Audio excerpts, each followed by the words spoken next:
পরিবারের সবার ছোট, সবার প্রিয়, দুষ্ট মিষ্টি একটা মুখ। ওর হাসিটা যেন আমাদের ঘরের প্রাণ।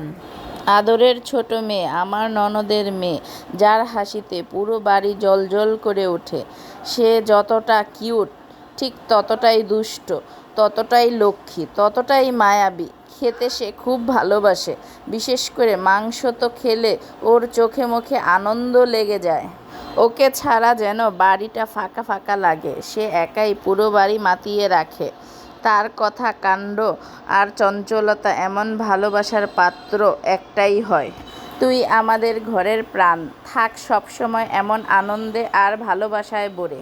ও যতটা দুষ্ট, ততটা মায়াবী, ঠিক তেমনি সবার মন ভালো করে দেওয়ার ক্ষমতাও রাখে। ও না থাকলে পুরো বাড়ি ফাঁকা ফাঁকা লাগে। ও একাই পুরো বাসাটাকে মাতিয়ে রাখে। ওকে সবাই শুধু ভালোবাসে না, আদরও করে। কথায় ও আমাদের পরিবারের প্রাণ। তুই থাকলে ঘরের আলো থাকে, হাসি থাকে, খুশি থাকে। সব সময় এমন থাক আমাদের ছোট রাজকন্যা। তুই না থাকলে যেন আমরা সবাই একটু ফাঁকা হয়ে যাই। ভালোবাসি তোকে সোনা। আল্লাহ হাফেজ। আমাদের ভিডিওটি কেমন লাগলো কমেন্ট করে জানাবেন।